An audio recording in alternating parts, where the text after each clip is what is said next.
Welcome to Éxito in Minutes. I'm here with Alex Espinoza, my co-host, and I'm Troy Blanchard. Thanks for joining us today. We're super excited. Éxito in Minutes is all focused about how in minutes we can learn the best practices, valuable tips to help you achieve your full potential. We're inviting experts to come in, and they're going to share inspirational stories. Our main purpose is when you're concluding listening to these podcasts that you will be a better person and take some of those best practices, learn not just from us, but from our guests. Thanks for joining us. Welcome to Éxito in Minutes. I'm Troy Blanchard with my co-host, Alex Espinoza, and our guest, Carlos Vaca. We're so excited you're back again for the last chapter of the 12 Pillars of Success. Exactly. So tell us, what's number 10? So number 10 is time. It's a very important topic. I think a lot of people, I hear them saying, I don't have time. I don't have time. I don't have time. But then I would love for you guys to reflect and audit what you do with your time, what you actually do with your time. I like that. You know, like, do you actually make the most of it, or you just wasting your life away? So everyone gets 24 hours a day, like the most successful people in the world. So, you know, just think about that for a minute. Like you know, they are so successful. They have so many companies, and they still manage to do a lot of things in the 24 hours that you have. So I usually recommend for people to focus on certain things on certain times of the day that you feel like really, you know, bring you a lot of purpose, Concentration, focus. It will bring purpose to your life or for work, whatever. Block time, 90 minutes, I think is 90 minutes. 90 minutes of flow state that we call it. Yeah. And yeah, you will do great. So let me apply this in the business, yes. Right? I love the idea of the 90-minute block. You can look up research. They've obviously done a ton of research of how can we be the most successful at work. And they find that in every 90 minutes, you should stand up, walk around, get outside, do something, just even if it's for 5 minutes, right? At Z Connect, we connect talented people in Latam to US companies. And so these are English speakers that have a skill set that we want to connect to. So I'm in the US meeting with customers saying, we want you to hire somebody virtually in Latin America. And what's interesting is not about virtual talent so much as in the actual office. The complaints I was hearing is people are so distracted. My team is distracted. They have their phone on. They have their notifications has been a blessing and a curse, right? And so the notifications are the ding, ding, ding. So the idea is that you shut off all your notifications when you're concentrating for 90 minutes. I love it. I just got some advice from my wife. She literally just sent me a voice text and said, when you go to your next appointment, make sure you're present. Turn off all your notifications. Be there, present, right? And what I can say is the most successful you're going to be in your company is when you take those 90 minutes and each block, you turn off your phone, you turn off your notifications, you fully focus with intention, and you will be incredibly successful. When talking to our clients on the US side, they say the most successful people are the ones that are present, focused, and don't get distracted.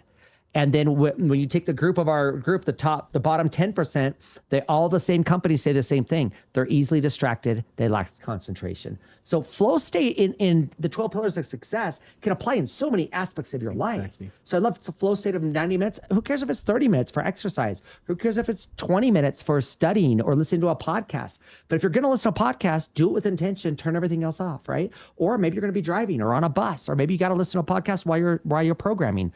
You know, whatever's best for you. Everybody's uniquely, has a unique recipe for success and different. Exactly. I love what you, sorry, go ahead. Sorry. No, I was thinking about this as like trying to bring this principle as I was thinking about some teaching that I learned like many years ago. This is a spiritual side of this part. It's like when Jesus Christ was here on earth, he was like, I am. He didn't say I was, or he didn't say I will be. He was like, I am. So that's a very important principle. And when you think about, let's say, sports or something, like you can see people very concentrated in the moment. It's like, I have to shoot a penalty. It's like, no, I'll think how it is going to be tomorrow. No. I'm here. I'm present. I'm going to do what I have to do right now. I want to allow anything else to distract me.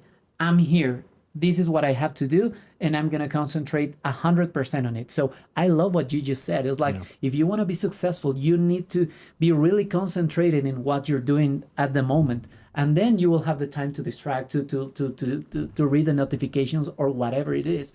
But at the moment you are doing something that is important, be there. I love that. Yeah, I love that. I love that. Just quick addition is just that, we're talking about professional settings, but being present is also being present when you're washing the dishes, when you are with your wife, with your kid. Yeah. I could see where you're going. I do multitask events. While I'm watching the dishes, I'm going to listen to a podcast, and I'm also going to, do the third thing, and maybe less planning and more focus. Exactly. It's just being present is a superpower. So being present. Yeah. Less multitask planning. Yeah. Okay, let's go to the next one. Yeah. Let's go to the number Next 11. one is pillar number 11, and that is purpose. So purpose transforms effort into energy, but your purpose or your why won't just show up. You need to uncover it by action. It's really important to hear that, because a lot of people think, I don't know how to find my why, but you don't do anything about it. Go make mistakes, go and see what makes you feel right, like happy, so and a lot of introspection. A lot of Thought work and meditation and a framework. Journaling as well. Yeah. Like, everything will come out and see, what makes you feel good, and go from there. But you need to you need to do action. Yeah. And if you can't find it, ask the people who is closer to you. Let's say it's your that's a good wife. It's idea. like, what? How do you see me being successful? It's like they will definitely tell you. It's like, I'm doing this, and they'll give you a list. And it's so easy because others can see what you cannot. So I like that. Involve others in the purpose and helping you discover your why. Just real brief. I remember we were driving on a freeway, and my wife was like, I don't know if I should do this career or this other career.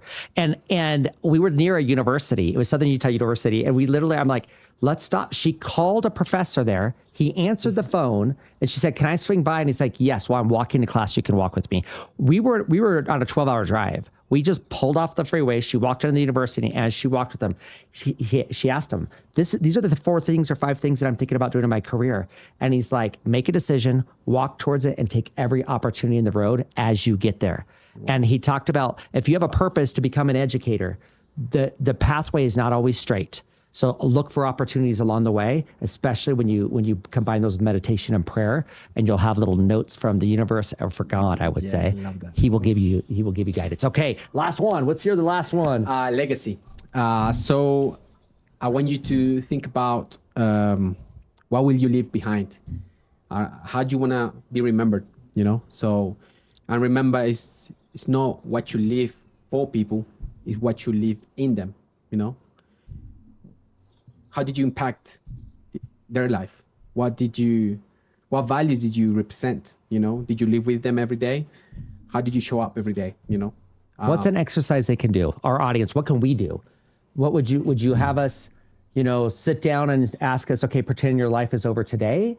And then what do you think? How would you measure your life? Okay. Or I would say answer that question. Like, just literally, what do you want to leave behind? If you leave this world today, how would you like to be remembered? Do you want to be remembered for the, I don't know, person that gave gift to everyone? And I don't know. I'm just thinking. Sorry, top of my head.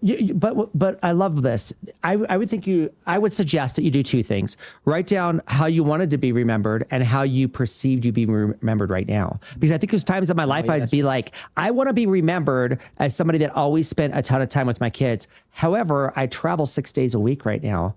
And so what's reality? Exactly. So, and then you can work current state, future state, and then make pasos steps to work the gap. Yeah. Thoughts on that? Love that. Well, you know what? It's not easy. For everybody is different. So finding the balance that will help you to take the legacy, it'll be great. But at the end of the day, as you said, and as you guys were talking, I remember the times that probably many people will not remember me as someone who's loving or something like that. It's like probably will be, no, I hate that guy because he's very tough. He doesn't listen to people and stuff like that. I was like, okay, so what things I need to change in order to have to become who you want to be and provide this legacy for those who are going to be after me, because probably my daughter will remember me after I die. and probably my nieta, Granddaughter. my granddaughter. But after that, it's like, who's grandpa? It's like, who's that guy? It's like something like that. But it's like, how do you change the world? What would you give to others? It's like the power of love, the power of being able to change, to adapt, to become a different person. It's like, thank you guys. It's like I always have get these new ideas when I listen to you, to our guests, to you, Troy, and it is amazing because it changes me a lot. That's great. Something that just want to add onto this is just something that you mentioned, like some people have a different perspective of us, maybe a few years ago or yesterday, maybe, I don't know, today maybe something changed you, right? Yeah.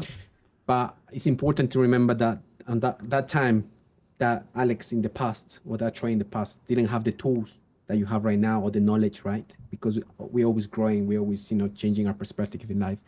And it's essential and very important for you to forgive yourself, that past version of you that made the mistakes, maybe didn't treat your stuff well because you didn't have the tools, like just remember that you're a completely different person now. Forgive that person in the past so you can, grow, keep growing.